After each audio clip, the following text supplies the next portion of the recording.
అమ్మా welcome to drama juniors. Thank you అమ్మా, thank you. మీరు ఇలా వచ్చారు కాబట్టి కొన్ని క్వశ్చన్స్ అడుగుదాం అనుకుంటున్నా. ఎలాగో సార్ మాకేమీ చెప్పట్లేదు, ఎక్కడ దొరకట్లేదు. నన్నే వెరికివు కదా. ఫస్ట్ క్వశ్చన్ అమ్మా, చిన్నప్పుడు అనిల్ గారు ఎలా ఉండేవారు? చిన్నగానే ఉండేవాడు. అరే ఏంట్రా ఇది? పంచ పడింది. ఓహో, రాజాది గ్రేట్ కాదు సార్, అమ్మాది గ్రేట్. F2లోని లేడీస్ మీద జోక్స్ వేసినప్పుడు మీకు ఎలా అనిపించింది? ఫ్రస్ట్రేషన్ అందరి ఇంట్లో ఉండేదేనే. ఓహో, మా ఇంట్లో మా ఆయనతో కూడా ఇదే ఫ్రస్ట్రేషన్.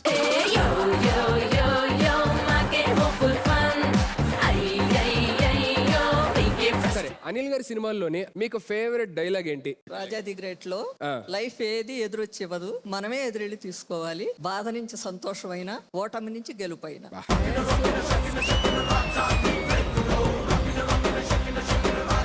నెక్స్ట్ క్వశ్చన్ అమ్మా, అనిల్ గారు చిన్నప్పుడు అల్లరి చేసేవారా? అల్లరి చెయ్యడు, చేస్తే ఆపడు. అబ్బో, అనిల్ గారి విషయంలోని మీరు బాగా ఎప్పుడైనా ఎమోషనల్ అయిన మూమెంట్ ఏదైనా ఉందా? అనిల్ సక్సెస్ ఏనండి. ఏదైనా చిన్నప్పటి నుంచి ఇప్పటిదాకా జరిగిన వాటిలోని ఏదైనా ఒక ఫన్నీయెస్ట్ స్టోరీ ఏదైనా? లేదండి, నాకు మతిమరుపు ఎక్కువ. స్పెట్స్ ఇలా చికాకు వచ్చినప్పుడు ఇట్లా పెట్టుకుంటానండి. కాసేపు ఆగి మళ్ళీ అవసరం అయింది. నా స్పెట్స్ అని నేను ఇల్లంతా తిరుగుతా. వాళ్ళ నాన్నగారికి వాళ్ళ నాన్న కూడా ఒక రౌండ్ వేస్తారు. అంటే స్పెట్స్ ఇక్కడ పెట్టుకుని నా స్పెట్స్ ఏవని మొత్తం ఇల్లంతా ఎత్తుకుతుంటారు ఇద్దరు.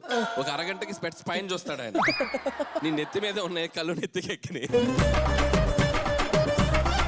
సెల్ ఫోన్ మాట్లాడుతూ లిఫ్ట్ దిగింది ఒక రోజు. దిగి సెల్ ఫోన్ మాట్లాడుతూ ఇదిగో నా సెల్ ఫోన్ మర్చిపోయా చూడు పైన.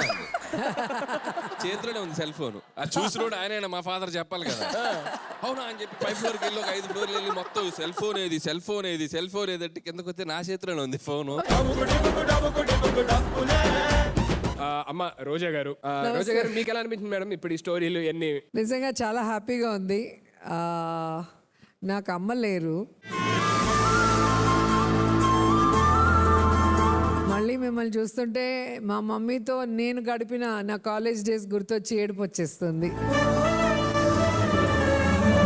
థ్యాంక్ యూ సో మచ్ అమ్మా. మేడం మీరు అక్కడ ఉండడం కాదు, ఇక్కడ రండి. మీరు అలా అనొద్దు please, come here.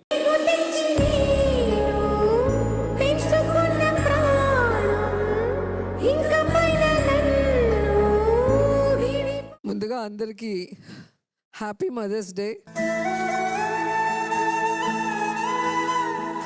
Mothers Day రోజు అమ్మ రావటం నిజంగా చాలా హ్యాపీగా ఉంది. మా అమ్మ నడిచి వచ్చినట్టే అనిపించింది.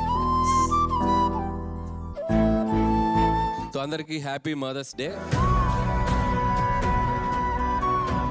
రోజా గారు చెప్పినట్టు సో మన సక్సెస్ మన పేరెంట్స్ విట్నెస్ చేసే ఆనందం చాలా అద్భుతంగా ఉంటుంది. So anyway Roja garu, don't worry, you have a beautiful daughter and she is your mother. So happy Mother's Day చెప్తూనే, ప్రపంచంలో ఎంత ఎదిగినా మనం ఎంత సంపాదించినా మనకున్న విలువైన ఆస్తి అమ్మా నాన్న. సో ఆ అమ్మా నాన్నని గుర్తించని వాడు, ప్రేమించిన వాడు ఎంత మనీ సంపాదించిన మనిషే కాదు. So just love your parents and give respect to them, that's all. అమ్మ ఇప్పుడు ఏం చేస్తుందంటే పాపం ఎక్కువ పూజ రూమ్లోనే ఉంటుంది. అంటే she took so much stress. Engineering చేసి వదిలేసి వచ్చాను కదా, ఇది ఎప్పుడు సక్సెస్ అవుతాడని. నాకు తెలిసి దాదాపు 15-20 ఏళ్ళు ఇప్పటికీ పూజలు చేస్తుంటది. అంటే ఆ దేవుళ్ళని పెట్టినంత టార్చర్ నాకు తెలిసి మా అమ్మ పెట్టినంత టార్చర్ ఎవరు పెట్టిండ్రు నా సక్సెస్ కి. ఓకే, ఎనీవే ఆవిడ పూజా ఫలం ఏమో, ఆవిడ కూడా one of the reason. Definitely మా అమ్మగారు కూడా అంతే. ఇవాళకి అదే తిరుపతిలోని లైవ్ ఛానల్ ఉంటుంది కదా సార్, అది చూస్తూ ఉంటది. హారతి అందులో తీసుకుంటా ఉంటది. నేనేదో పని చేస్తూ ఉంటా కదా, తింటా ఉంటా కదా, వచ్చి ఇలా అంటా ఉంటుంది. మనకి so much love, so much fun అక్కడే దొరుకుతుంది. మంచినీళ్ళు తాకపోయినవాడు మంచినీళ్ళు తాగాలి దేవుడా, వాడు నిద్రపోవాలి దేవుడా, ఆయన ఏం చేస్తాడు మనం కదా. సో ప్రపంచంలోని తల్లికి మించిన యోధురాలు ఎవరు ఉండరు అని చెప్పని అంటారు. అలాంటి మదర్స్ అందరికీ కూడా ఎపిసోడ్ డెడికేట్ చేస్తున్నాం. Once again happy Mother's Day to everybody out there. Happy Mother's Day all of you. జననిగా దీవెను గెలుపుతే పుస్తకం నీ శకం.